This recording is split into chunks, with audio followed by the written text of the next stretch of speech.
Hey everyone, I'm Wa. And I'm Chris, and welcome to Docu Sweeties. We're two longtime friends to discuss the riveting and sometimes trashy world of reality TV and docuseries. Yes, but through our own lens, honey, which can be, riveting. It can be absolutely, exciting. It can be, oh my God. It can be also, why is Marcelino here? At the end of the day, hopefully mildly sweet. Hi. We are, listen, very pumped. And I am for sure doing it. So I'm just going to make sure I tell you what's happening because this was the best episode that I've seen in a minute of Love After Lockup. We are season 4's episode 49.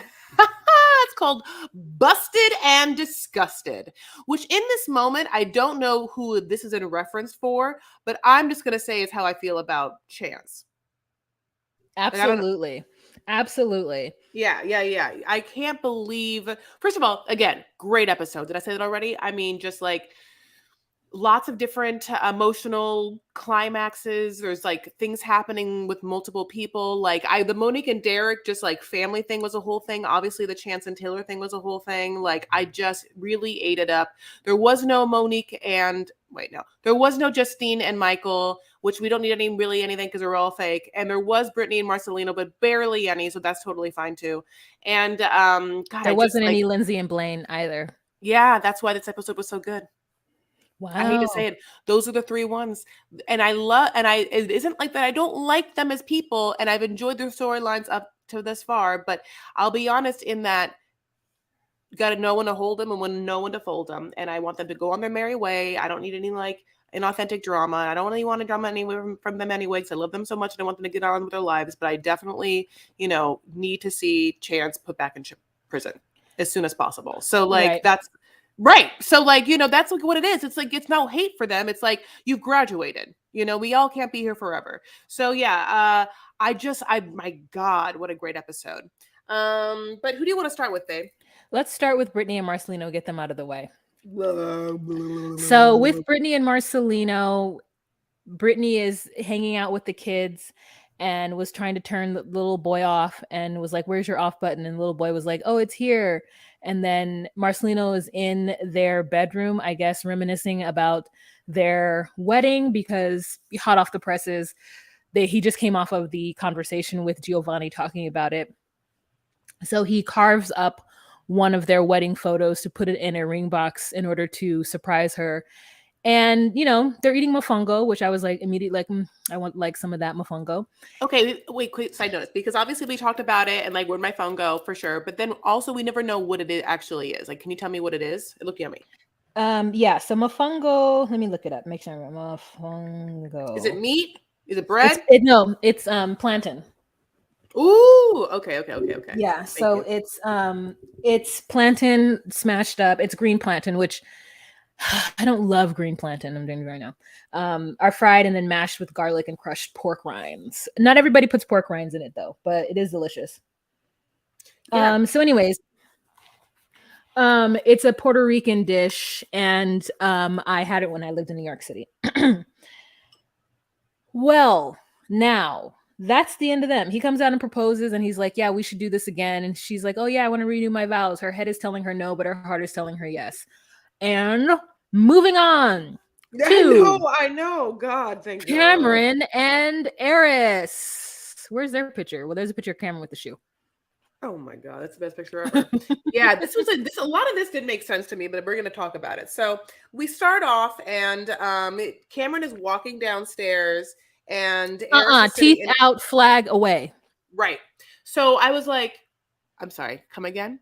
And then, yeah, this man takes out his grill and then puts his red handkerchief back in his pocket.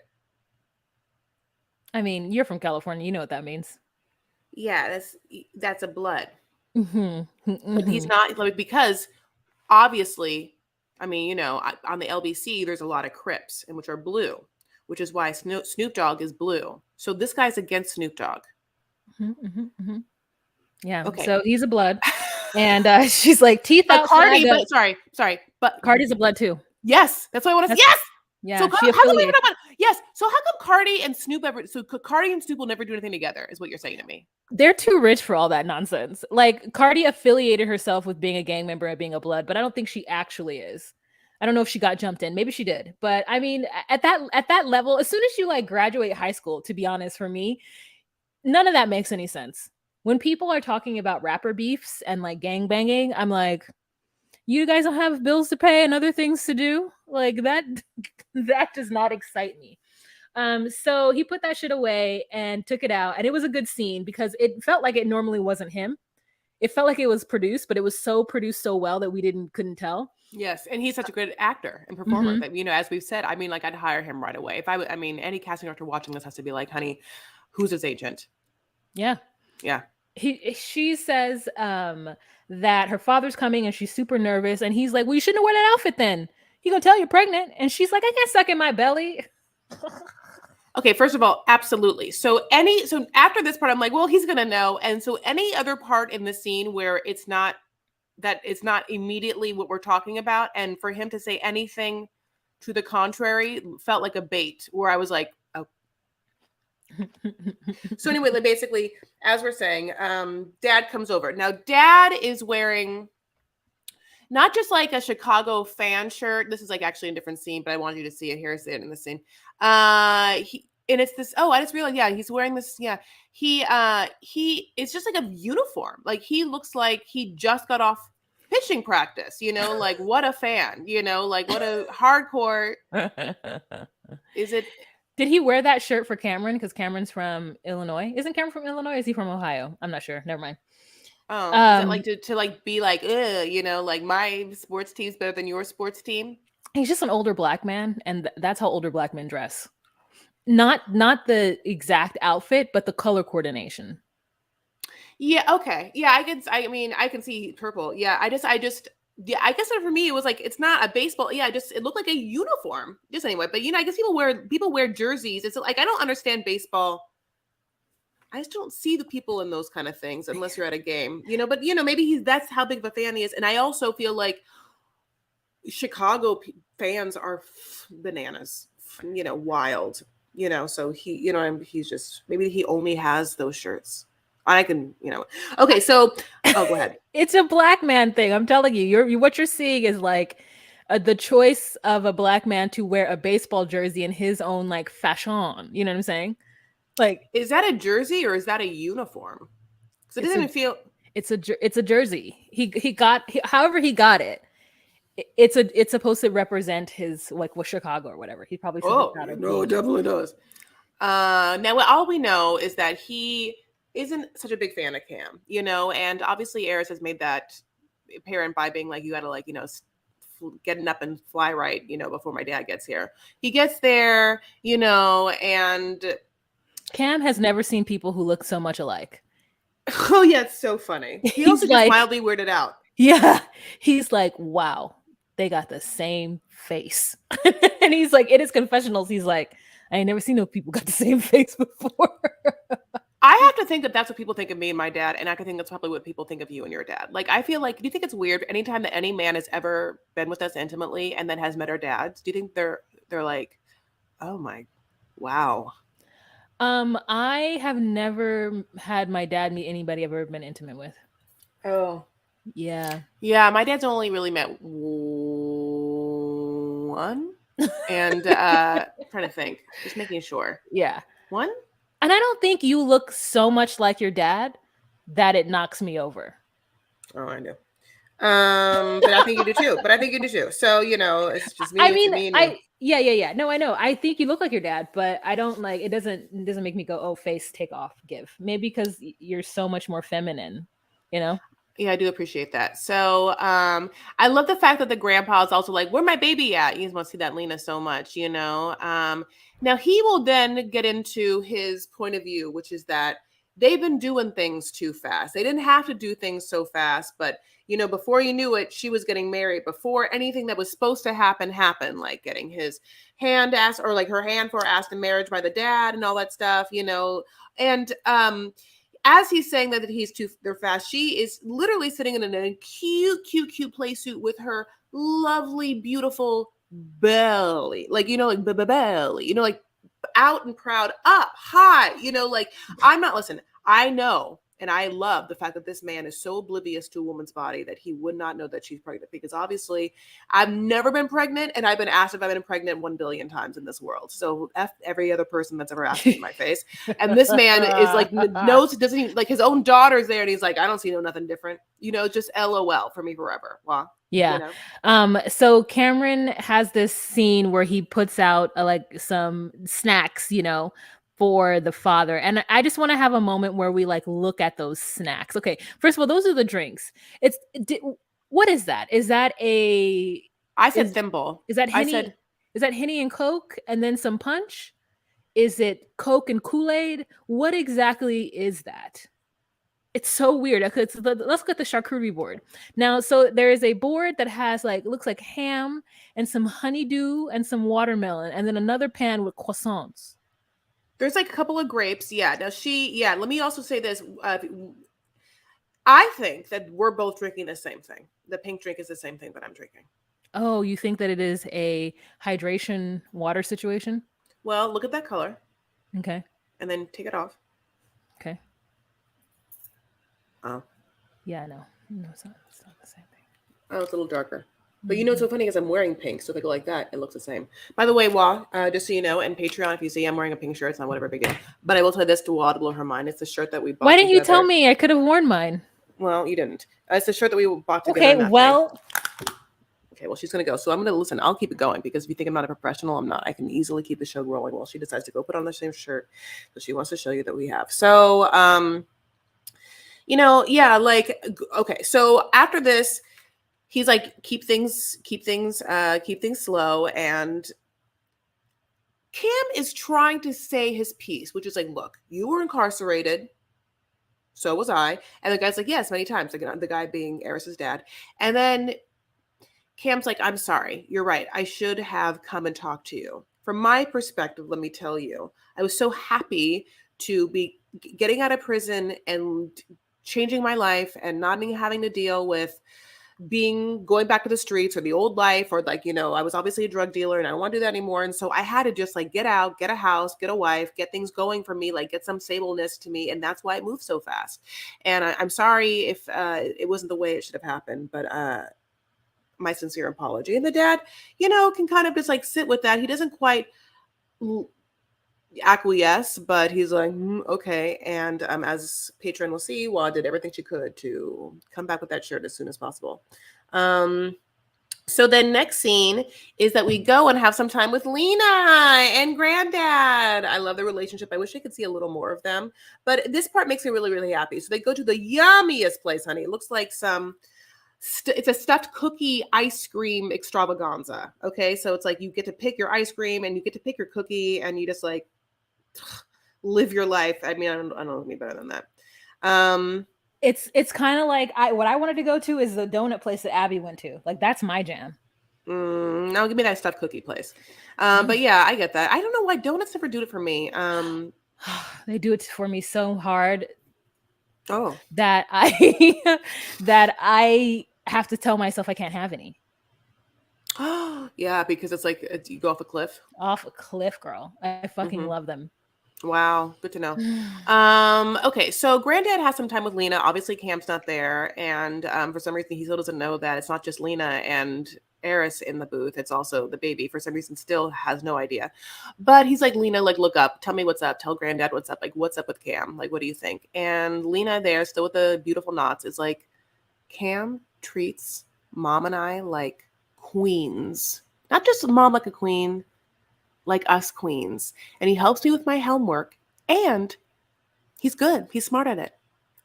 Yeah. And to see, I mean, listen, Lena is a star. I mean, like, there's just something about her. I mean, like, that's all it takes for Granddad to be like, all right, well, yeah, okay, good. Like, I think that he really like resonated with that. So yeah, especially because Granddad has also been in prison too, a few times, says he. Yeah. And so when Cameron and him had that little moment, I think he was more willing to understand, but he got robbed of an event, and that event is having a man ask their father, the woman's father, for the hand in marriage, right? Yeah. That is an event. And if you kind of rob a man, especially, I don't know, like, sometimes some women don't have fathers for men to ask. And it would be nice if you did have a parent, a father for a woman, if she had a good relationship with her dad, to ask. It would be a nice thing to have that happen, Yes, yes, yes, have that yes. happen. And so Cameron and like Eris allowed him to rob that from Cameron, from the dad.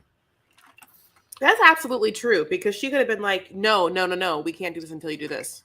Yeah. But she knew that he probably would say no, and for whatever reason, I think that like to get him out to live together, it was like it's like one of those things they have to live together, right? So like that's why she has to move.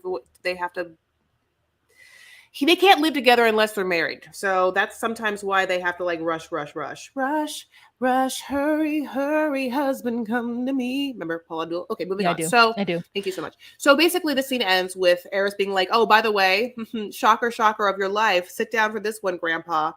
I'm pregnant." And meanwhile, the child's like head's coming out. You know what I'm saying? Like, like that she's pregnant. And then he's like, "What?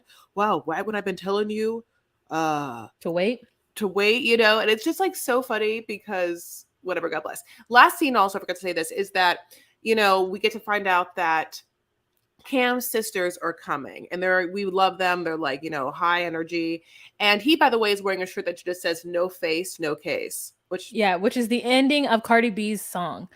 Big bad sponsor, not the Bentley band, Tega man, Balenciaga, Barty back, and all you bitches fuck. yeah.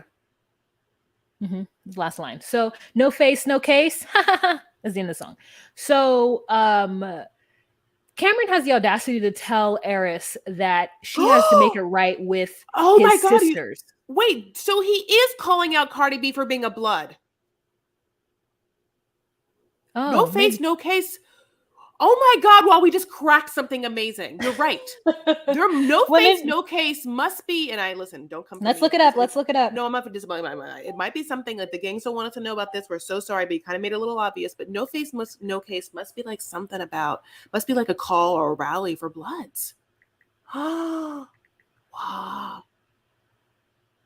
There should be a Law and Order for me. You know what I'm saying? Like a type of Law and Order whole franchise where I get to play a version of myself that puts together the dumbest cases possible surrounding the most like not mundane, but like reality shows and or entertainment pop culture subjects whose cases could not be less meaningful or impactful to society. There has to be a Law and Order for me where I can just play like a balls ass detective that cracks stuff like this all the time. So it just basically means no face, no case essentially means that if there's no evidence, then no one can be blamed. Now, the phrase is often used to refer to social media, meaning that there's no evidence of something online, often referencing an event, person, or relationship.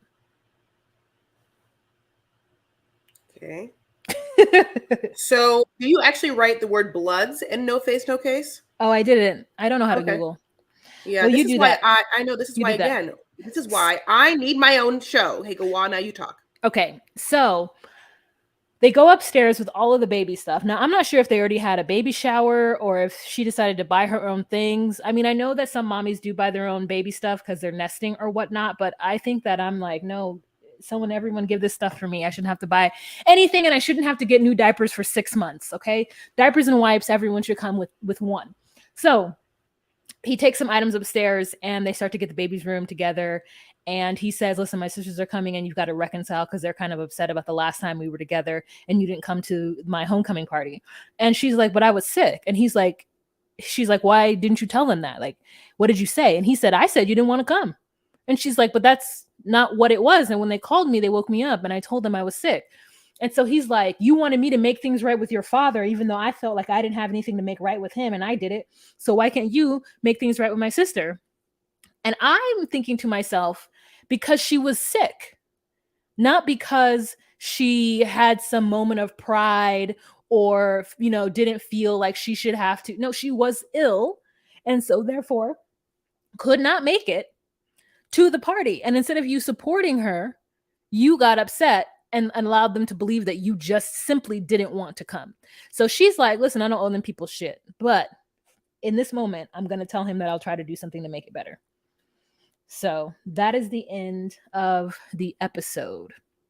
Now, waiting for Chris to come Yeah, up with no, her I true can't thing. nothing. Now I'll tell you this is another song. Okay, so there's a song that other people came out with, but I bet no, I'm so sorry.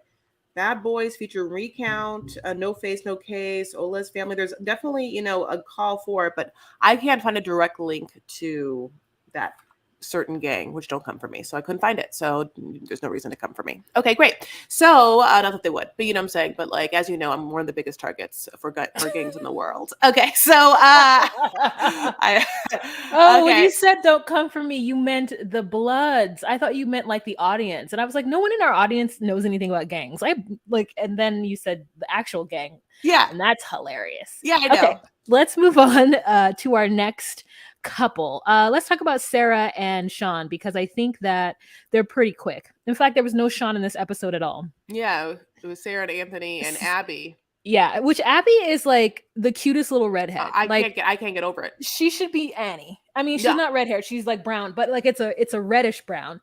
And I mean, we don't know what her mother and her grandmother's natural hair color is because like they don't know anymore.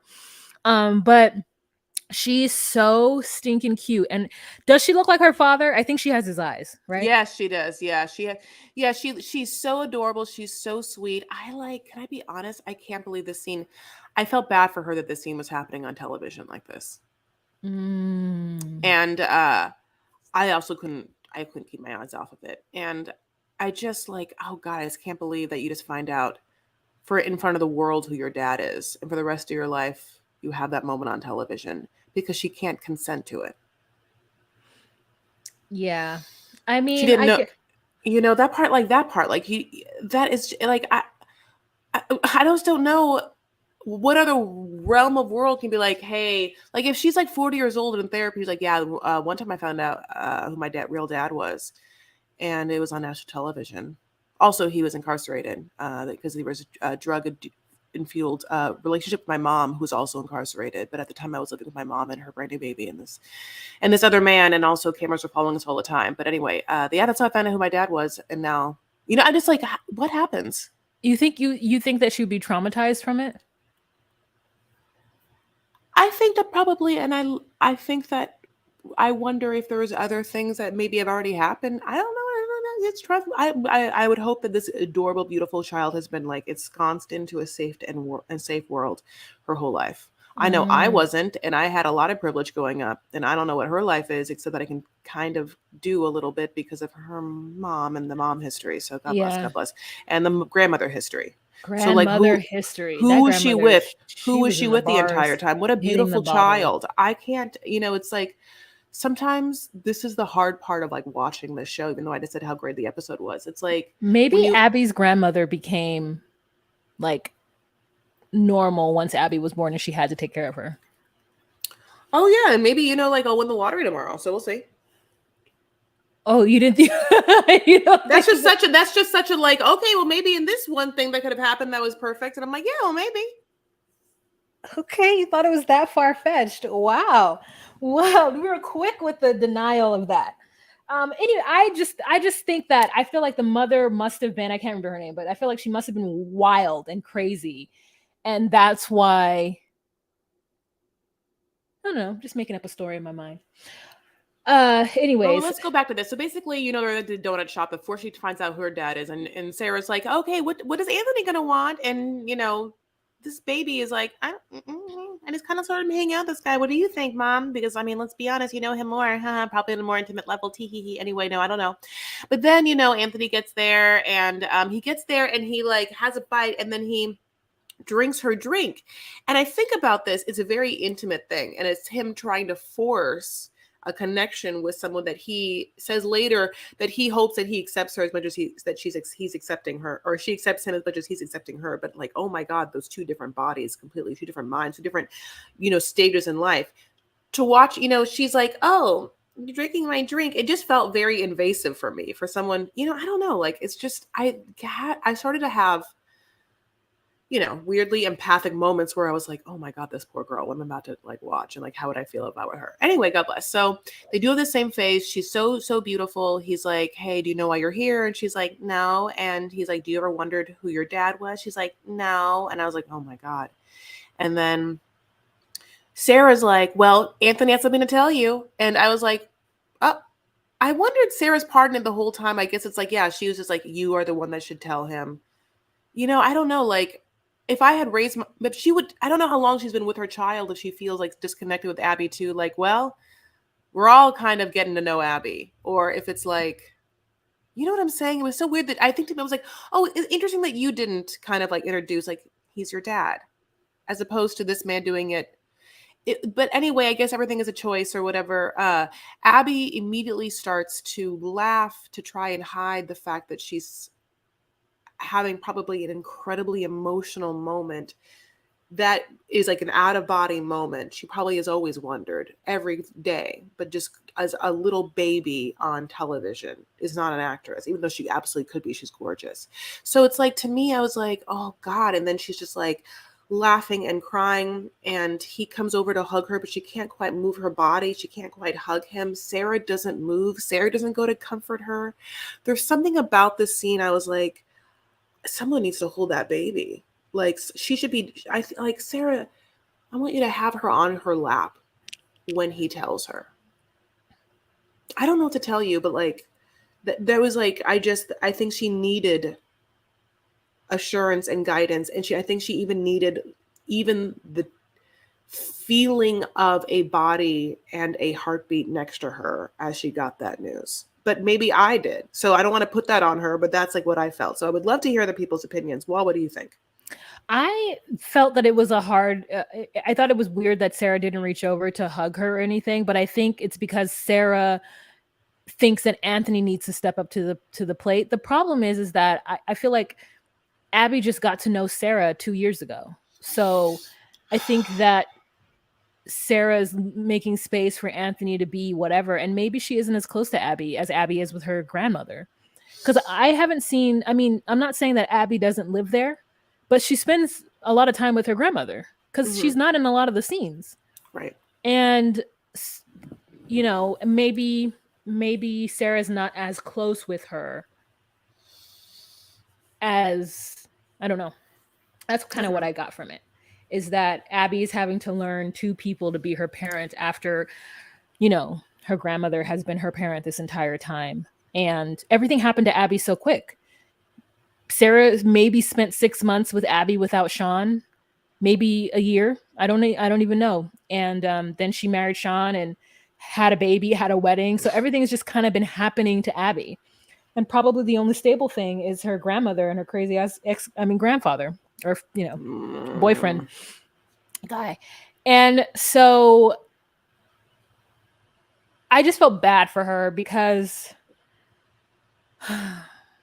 Yeah. No, yeah. I intrinsically felt really bad for her. It's like her parents aren't, I don't know, Anthony is, and I don't know, Anthony, I don't know. But I will say that I was very upset with Sarah for not having a red bra. I don't understand. She's too old to not match her bra and her strap. Oh, I absolutely am not surprised by that. That's not in her wheelhouse. I think that she has pink bras. Her wheelhouse is showing different color bras. I think that she like would be, I think there's definitely outfits that she's made choices to have that. So I mean, it's just, I'm not surprised. Okay, so let's move on. By the way, I don't know. He scares me. Okay, and that's Anthony. Anthony scares me. We'll see what happens with him. Okay, let's move on to do you want to do Puppy and Amber? Okay, so let me bring up the picture. I'm gonna keep singing too. There it is.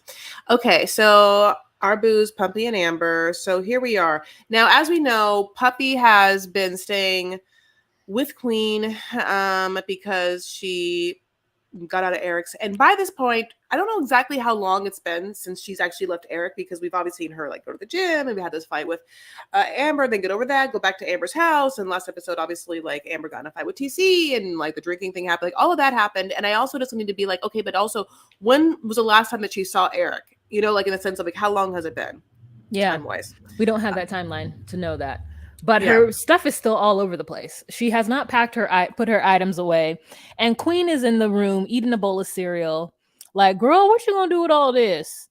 And Puppy's like, oh no, I guess I gotta give some. She's like, yeah, you gotta get some of that to Goodwill. Some, run me my money. And Puppy's like, I'm gonna pay you, but I'm just worried about Amber. I was over there last night, and TC was yelling and everything, and I just I worry about her.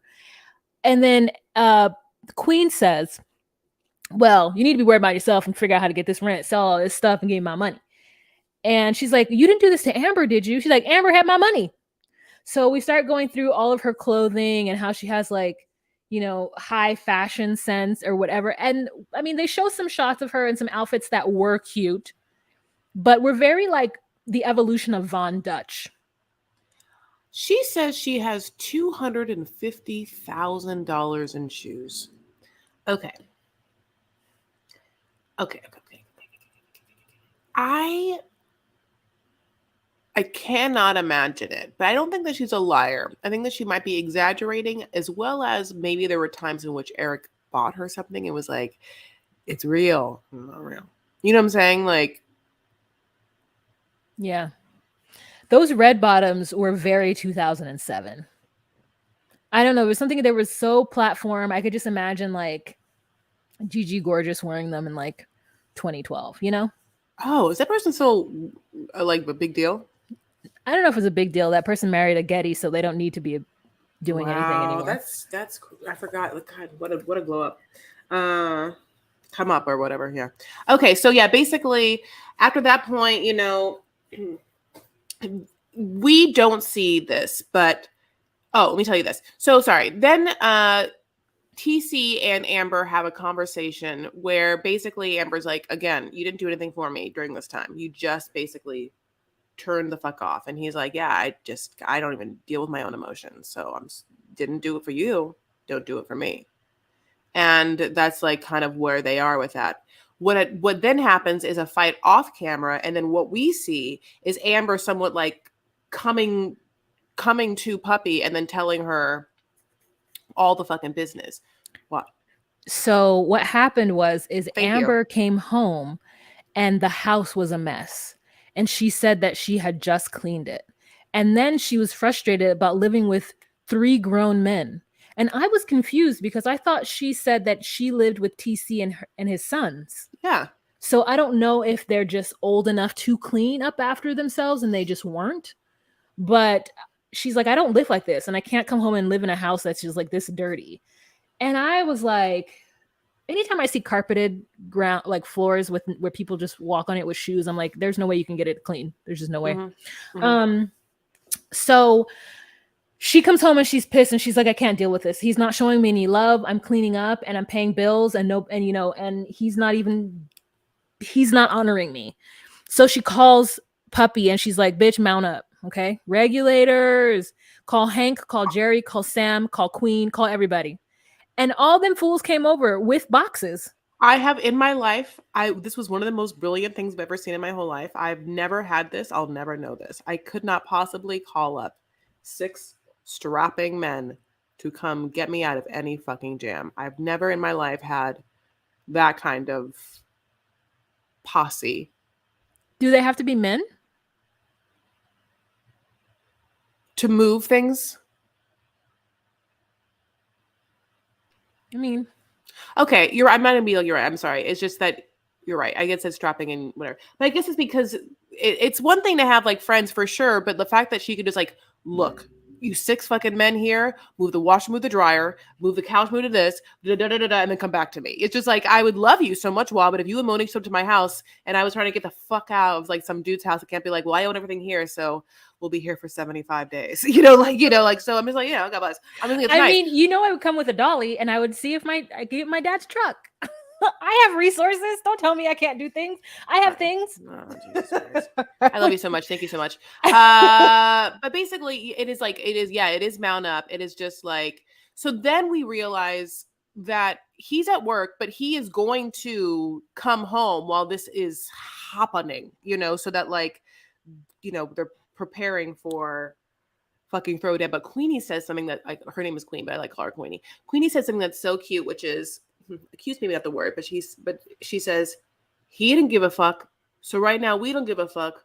So who gives a fuck? Because I think that she's trying to be like, why would there be drama if he comes? He didn't give a fuck. So we don't give a fuck. So no one to give a fuck. But unfortunately, people give fucks.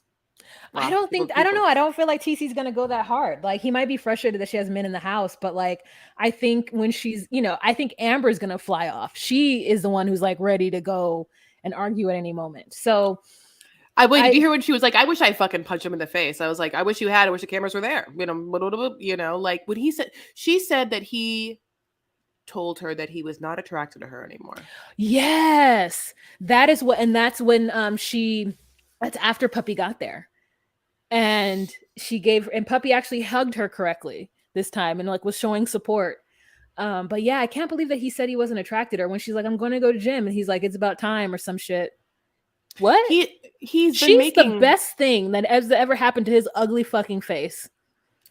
He had been making comments like that. Like, remember when she was like telling him about her like emotional things, like, well, just go to the gym. Yeah, and if you go to the gym, you can really work that emotion shit out. So unless you get skinny again, I'd be like, when he said it was so flippant and just like not understanding and not listening. It was just in such a way that I was like, oh, he's out. I mean, no, he's a horrible man. But Puppy, Puppy is there, honey, with her arms waiting for hugs. And then they're like, TC's coming, and she was like, oh my god, he don't like me.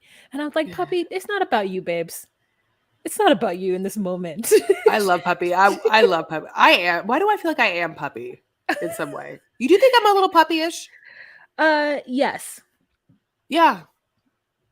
Yeah. Yes. I don't think she was like, is that what he doesn't like me? It's like, puppy girl, calm down. And I know. Then that's what I would do too. I'm so fun. I feel it. You would do that too, you said? Yeah, I'm an only child. Oh. I don't quite know what that means. That's why I said it like that. I don't quite know. I think the whole world revolves around me. So even though logically we're talking about the fact that if he's there, he doesn't give a fuck about Puppy because he's like dealing with Amber, but like Puppy thinks that her presence alone will only heighten in a situation, and that it's about her. I think she's an only child too. Well, see, so, God, you might as well just call me Puppy. It's fine. So, which is funny. Yeah. Listen, you can't call me Puppy because there's already a poodle in the reality gay world. So, Yeah, it's, what's interesting is that Queen has all the right to say that because it was her and her brother that drove Amber to the fucking thing. And I'm pretty sure Queen felt some kind of way about him not being there. And, not that she had to go. What's happening? Yes, you're right. You're right. No, I know, because I'm trying to think. Oh, you know what? Because they have a call back to. I was trying to think of what she said. There's a scene in the car where Queenie's in the back, and Amber's talking to TC, and she's like, "I'm on the way to the abortion," and TC says, "What?" Well, it's something that like, I am about to have a muffin. That's what it is. Yeah. Like, and it shoots the Queen's face. Like, what the fuck did he just fucking say? Yeah, he says that, and she was like, "Yeah, just no big deal," and Amber like goes off in the front. It's just like wild. So yeah, TC gets there and we're about to see what goes down next episode. And I just wanted them to be the whole episode. Like, why do we need a moment of Marcelino and Brittany? You're a moment right. taken away from Amber and Puppy. We have two more left. Let's go to Derek and Monique and let's end on Chance and Taylor, huh? Okay. I didn't really understand Derek and Monique's thing. It was just a lot of yelling, a lot of hiding in bathrooms, and the person at the door ended up being her godmother. And then Monique walking around with them white socks. And at some point I saw the bottom of the sock and it was dirty. And I just was like, what is this? And they're all just yelling at him. And he has to just be like, what do you mean? What you mean? What you mean? What you mean? It's not that. And the thing is, it's like, they want him to say, Derek, you like to have tits and ass in your phone. And he doesn't know how to say, listen, I just like looking at titties. I just like having pictures of strange women's butts. I like it. And I'm trying to think, if I had a man and all he had was like other women's asses in his phone, would I be upset? Okay, let's think about it. Okay. I It's would like, be, because I'm like, you have a problem. And listen, I'm not saying anything is wrong with your problem, because a lot of people, a lot of men are into like looking at butts all day. But I'm like, if everybody you follow on Instagram is some kind of booty model and you just like to scroll through looking at asses, it's I know it happens more often than I would think, but like, you can't be that sex obsessed. yeah, no, ultimately I could not, because it's a sign of, I don't think it's, I think it's tacky, and I think that it ultimately is disrespectful for the person in your life, because anyone can see who you follow, and it's not, it doesn't bode well for how you view your partner and the longevity of your relationship, coupled with maybe also perhaps not the awareness of how it looks on you, how it appears for you, for anyone to see that you are just like, so whatever. I think that also, I guess I'm like, can't you just watch porn at different times? You have to have it on your phone, like in every moment, like in every social media, like, and the other part of it is what's porn, what's Instagram models, and what's being sent to his phone by people that he knows, and or he's like trying to get certain people like individually. So, is this OnlyFans where he has couple of booty models that he pays? Like, there are, I guess, somewhat levels to it. But I would like, if, for instance, I would not be able to date anyone whose Instagram was just full of like, we're gonna say booty models, or just a bunch of women that are filtered or anything, like whatever. I don't like that. You have to, everything, we all present ourselves in such a way. It's not just this. There's other things that, of course, like men could do that would be turnoffs. But I think this is a turnoff for me, because it's just, I don't know. It speaks volumes. Okay. So, yeah, the godmother there is Rachel. She's there. Then her sister shows up, Nicole. And yeah, they are all talking at once. He is on in the fucking hot seat, honey. I mean, like, he feels it. Like, he is going off as they're talking to him about their relationship and how he's treated Monique, and he's like, well, there's been ups and downs, and they're like, what ups, what we have Yeah, never had an up, yeah. what up, honey. It's not been a roller coaster. It's been, I mean, like, she fell off a cliff, and it's just like Alice in Wonderland where she keeps falling down. It's so crazy how the hole that she's gone down with you.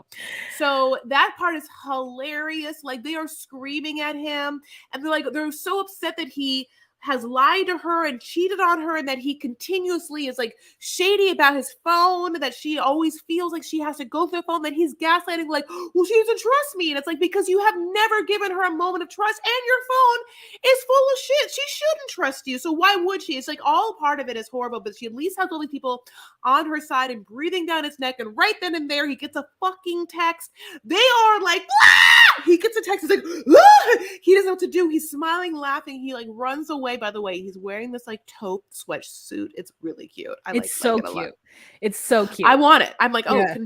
I don't even care if it's like unisex. I'll buy it. Obviously, listen, he have to be taller. He's a small man. I'm like, I have to wear, He is a bigger very small size. man. Yeah. But yeah. So then he gets this text, and then Monique chases after him, and she goes and finds him, and she's like, "Did you delete it? Did you delete it? Why'd you delete it? Why'd you delete it in front of everyone?" And then like he's like, "I didn't delete it. I deleted it." And then he's like letting her see her phone, and he's trying to grab at it, and she gets it, and then suddenly she grabs the phone, and she has gotten away from his little arm length away, which is And not then hard. she's like, Okay. "Stop him, y'all!" And so her family surround him as she runs into the bathroom. And the sister Sylvia is like, "Move your fingers, move your fingers. She gonna slam your fingers. Go ahead, move those little fingers out the way. Go ahead, move the fingers out the way. Go ahead, move them, move them, move them." And so he has to move his fingers out the way while she slams the door to go in. And it's not even clear who actually texted him or what information she got from looking at his phone, besides the fact that women have been sending him pictures. Okay, so this is a couple of things I got, like a little couple tidbits. Okay, this is also an amazing scene. I love this scene so much. So one tidbit is that yes, that girl from the club, somehow he found her Instagram, and so she's like, "Well, how'd you find her Instagram?" He's like smiling. He won't even answer. And then I do have a screenshot of this text that he had gotten that, of course, that she's reading, and she's like going up and down it. And then he must have asked her the question, and this is just me, being my little sleuth. Like, well, I gotta ask, like, what do you bring to the table? And then this woman says, I could bring a table to a table, love. I got way more than just coochie.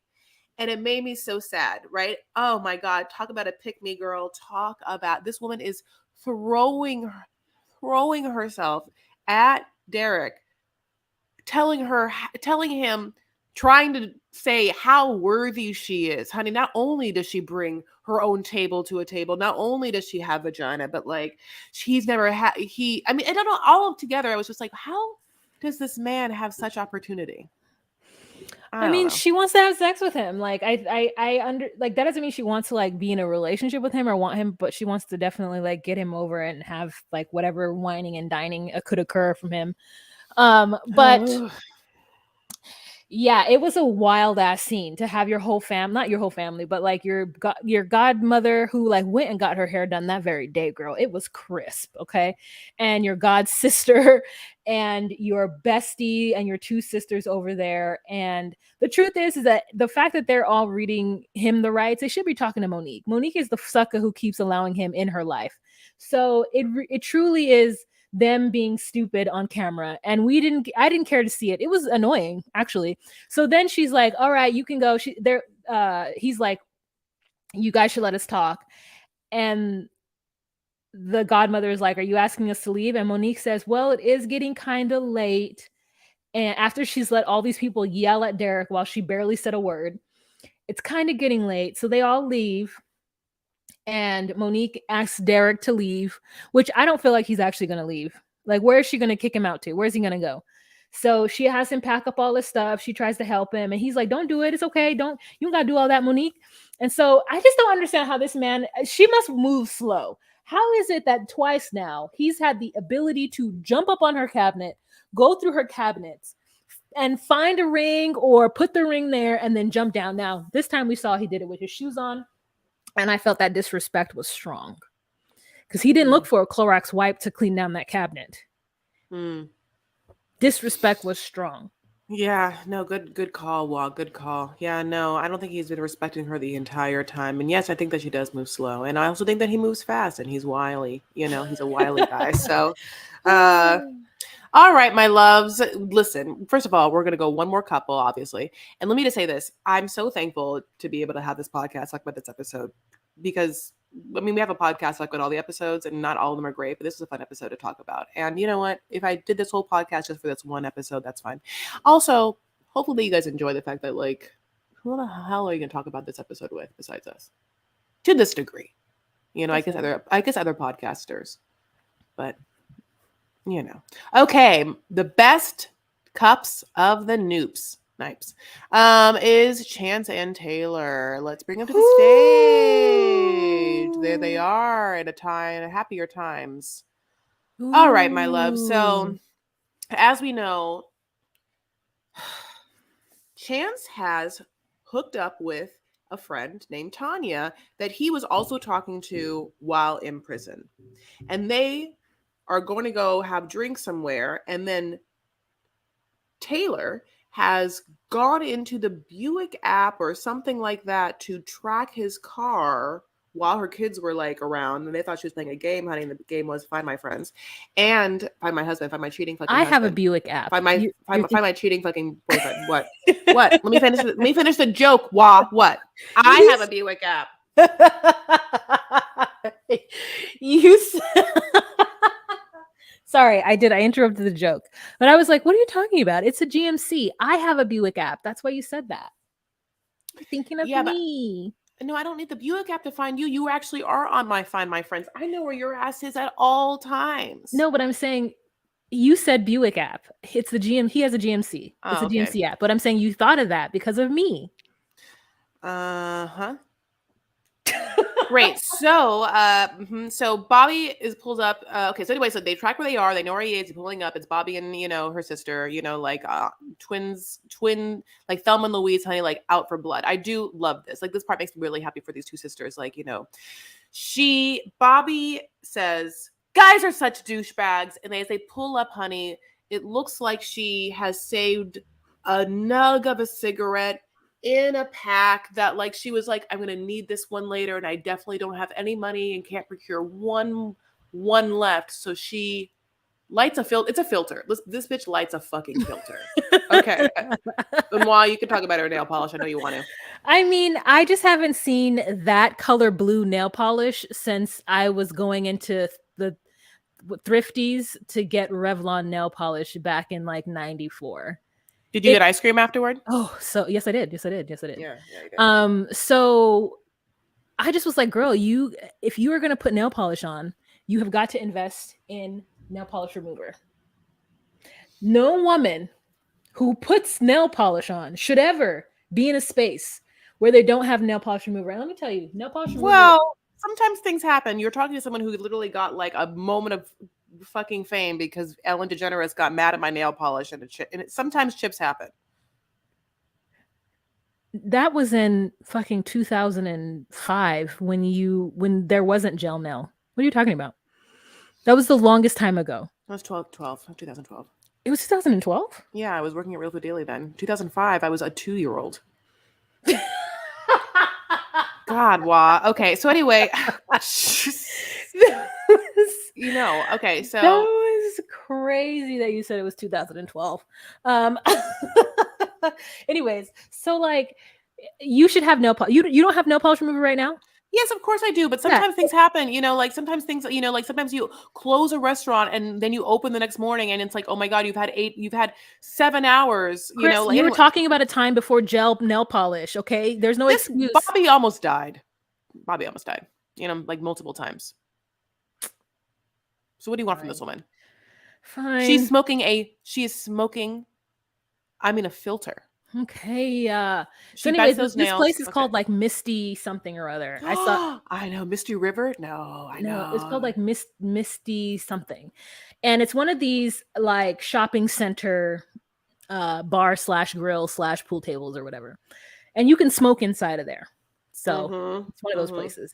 So they roll up on Chance and Tanya, and we think, based on all the things that Taylor has said up until now, that she's going to go in and actually open her mouth and speak. She's going to say something. She's going to speak loudly, is what we think. But the girl is sitting in the car crying before she even gets in there. Then she gets in there and she cries even more. And then they're talking, and Chance is like, oh my God, there's Taylor. And Tanya's like, are you serious? And he's like, hey, Taylor. Okay, hey, yes. Taylor, hey, how you doing? Like, he doesn't fucking live with her. I know. Everything part of this is horrible. Taylor has just had a fresh-ass baby. You know what I'm saying? So Taylor's body's hormones are just like, I mean, who knows what's happening in that body? I can't imagine, the hormones. So it's like, she starts crying. It doesn't stop. But I'm going to tell you this. It's so weird. She'll cry the entire time, of course. And she has eyeliner on, and she's scared about the way she looks the entire time. And I think that she's never looked more beautiful than this entire scene. And especially afterward when she's in the car. Her hair was really nice. It was like the right kind of flat ironed. Yes. It was good and like flat ironed. And her makeup was good. She had like a sparkly eyeshadow. And yeah, it was good. And she just was like, I'm not going to use toilet paper to wash to clean off my face. But then she uses like hard hand paper. It was... I thought Bobby was gonna ride. Bobby did not ride. They just got there and started like pacing around, and someone tried to give her a seat, and she's like, I don't want a seat, no offense, but I don't know you. Why couldn't you tell me you were coming here, Chance? And Chance is like, I don't have to tell you everything that's happening in my life. I just got out of prison and I don't want to be in a prison. It's just like, he doesn't know how to behave after that. He goes to the bar and gets everybody drinks thinking that's going to work. And they're like, no, we don't want drinks. So he's like, I don't give a fuck. I'll drink it all myself. And then we're just watching an idiot be an idiot. And he is a toxic troll. Yeah, he's a toxic, he's horrible. I mean, this scene is I almost feel like it's like Bobby and Taylor just sit there and watch this man make a fool of himself, and they're like, we don't know what to do because he's drinking and he could go to jail. But what they're also cognizant of is that what's her fucking name? Tanya is all over him. she's all over him. She's trying to be like, yeah, I'm on your side. It's crazy. And you didn't tell me we're just friends. No, there's nothing here. But at the same time, she's like, no, you have to calm down. She's touching his chest. She's like, and I mean, this is in front of someone who just had his baby. Like, she knows what she's doing. No woman is that fucking crazy. And then at one point he storms off into the bathroom and she follows him. And then he goes like, yeah, oh my God, Taylor's going to be so fucking jealous. And she's like, and then she comes out and she's like, I mean, this woman is horrible too. So then it becomes a thing where he's like asked his friend if he can go to the friend's house. So then he goes outside to drive to the friend's house. And then he's drunk out of his fucking mind. So the security is like, you're not driving, dude. Like, I will call the cops, which of course he can't even be drinking, much less if the cops come. He's screaming. And then Bobby and Taylor are like trying to be like, the cops are going to be called. You have to chill the fuck out. And Tanya's there too, but he starts to make it like they're the bad guys and he's fine. And then Tanya and him like walk off together, and these girls are watching him like with Tanya, and I just can't. I mean, like, I mean, I hate this scene so much, but I just want to be like, if this had to happen for you, Taylor, to never look at this person again, then, and just never look at this person again. I understood Tanya. What? Yeah. She's an evil. No, she's not. That's not right, baby. No, she's an evil bitch. She's fucking that man and can't wait to fuck that man. And she's doing all this to get to put a wedge in between. This girl doesn't understand you. Her sister doesn't understand you. Listen, babe, like, why don't we right now? Let's take you right now to an AA meeting. Like, no, she's not her friend. No, they want to fuck. I mean, she's not a good woman. She's not a good person. And she's not, and she's watching. I disagree with you, but I'll let you have your conversation. I just can't believe that's your take. Go on. Yeah, because if Tanya and Chance have known each other for 25 years, and she's been talking to Chance and writing Chance, and they've been talking while he's in prison, and she obviously has some kind of addiction too, or is recovering of some kind of something. I completely see her not giving a shit about Taylor, who, from her perspective, Chance is under duress because Taylor has called drama, is drama, right? So Chance is her friend. So why would she respect this woman who he's only been with for 1 year? Doesn't matter if they have a baby on them. Like, if I had a friend who just got out of prison and then got caught up with some girl and that girl got pregnant, I would immediately think that girl was trying to trap him, or was some kind of fucking idiot or whatever. It was just trying to like hold him down and keep him from like living his best life by forcing him to be in some kind of relationship with her and having a baby. That is what I would think. Because I would be like, why would you have a baby off of somebody who just got out of prison? It feels like she, because there are, I mean, not there are, but there could be a scenario where a woman writes a man, and I don't know Taylor and Chance's origin story. Like, I don't know how she met him or if she was writing him in prison, but that's my first thought. Is some woman with 3 kids or 2 kids, no, 3, is writing a man in prison in order to get him to come out and like help her take care of her kids or whatever, and then she gets pregnant, like, and then my friend is suffering. That's okay. What I would see if I was Tanya. That's what I mean, I have male friends, and like, that's what I would think. I know, I love you. So this is what I'm saying.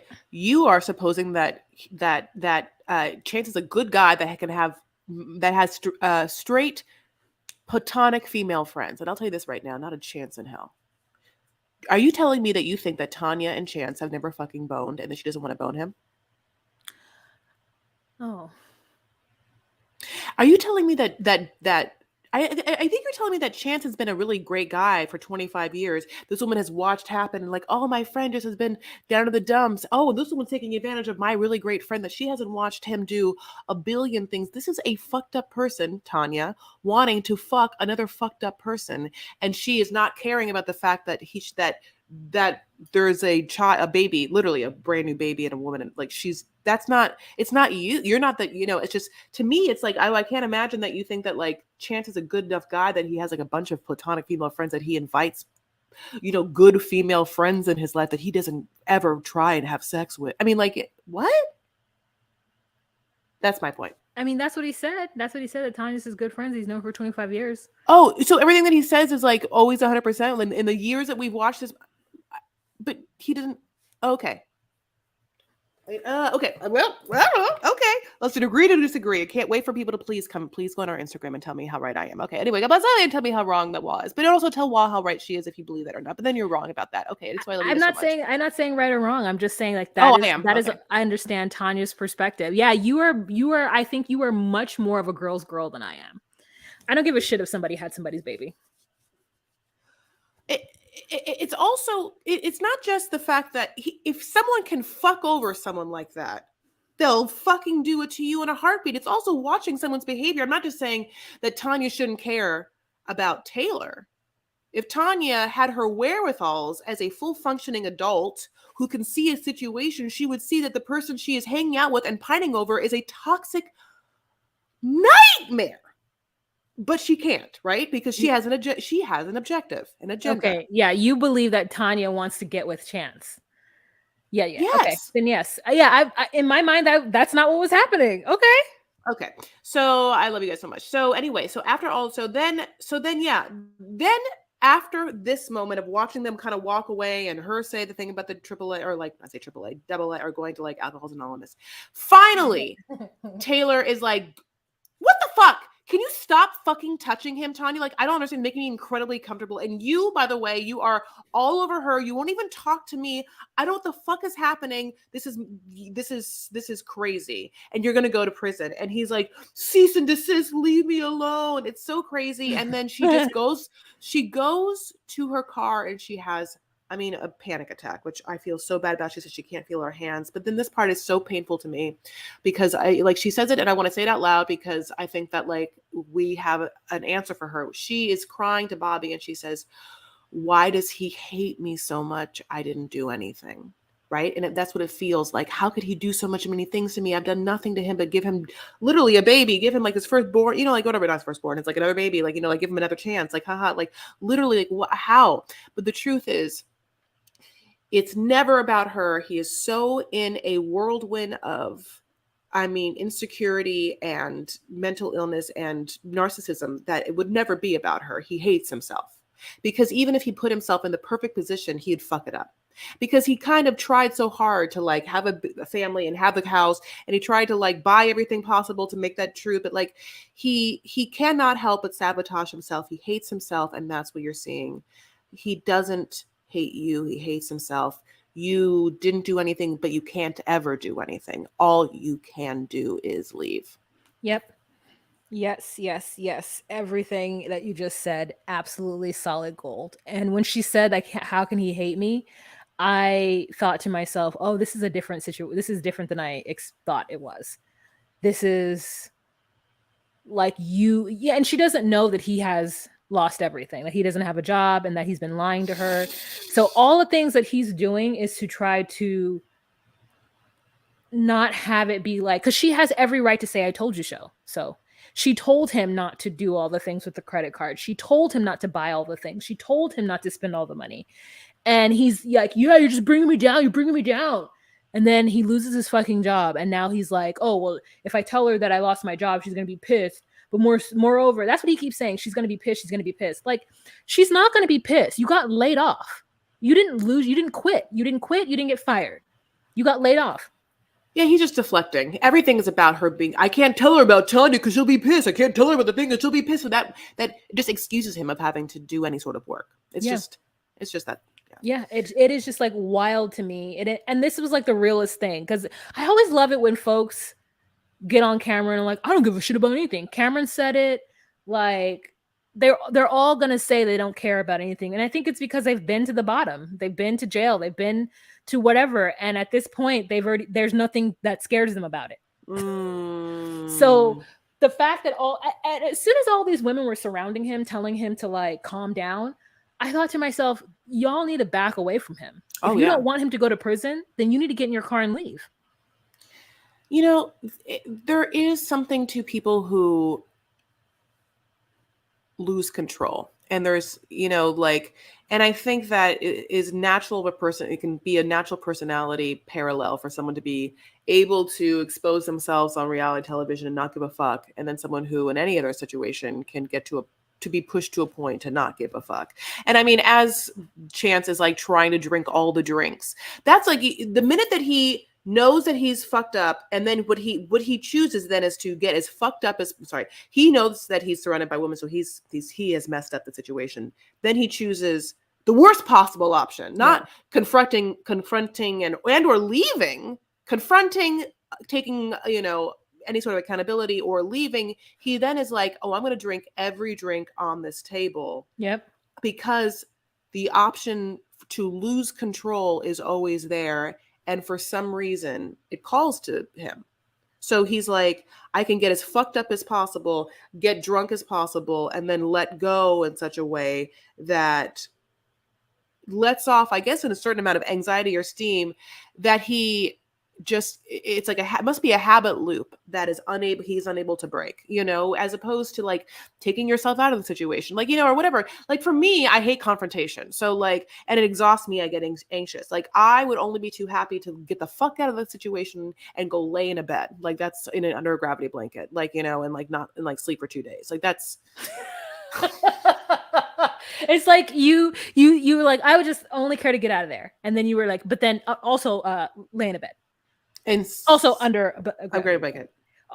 Also today, like you just like you kept. No one could talk to me. I'd be like, oh, I know, because I just the way that it's like it's so funny. It's like the opposite. He wants to blow the fuck up in order to get it out. But okay, sometimes I've said it feels so much. good, like when you're like pissed off and someone says something to you, and like you've been kind of holding in your feelings, and finally it's time to be like, all right, let's have this conversation. Yes. That's me. I need to have the conversation so that I can just get it out, because otherwise, if I don't have the conversation, I'll create a narrative that probably isn't true, and I will get myself out of that relationship. That's what I will do. I will formulate things to be like, okay, this person, I can't have the conversation with them because of whatever, and like now I don't want this relationship anymore. And I feel like and the first relationship that I let go in my life was my relationship with my mother, and I remember when it happened, and it was so freeing. It was so freeing. So for me, I want to be free of the stress or the whatever the person is causing me, and that is always the thing I go to.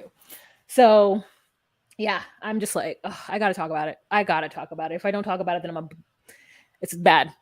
Then I'm like, I'm gonna find my way out of that relationship. And I've done it before after that. Anyways, but everybody handles things very differently. Yep. And you just gotta like learn how you need things to happen and how someone else needs things to happen, and find some kind of middle ground to make it work. And I feel bad for Taylor, but at the same time, I need to know their origin story. Like, did she write him? And if she wrote him, I forgot to say that. Then I don't feel bad for her at all.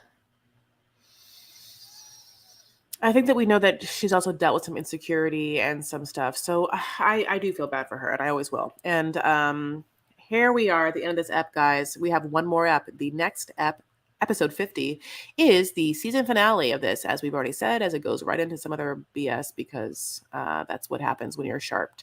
Busted and Disgusted.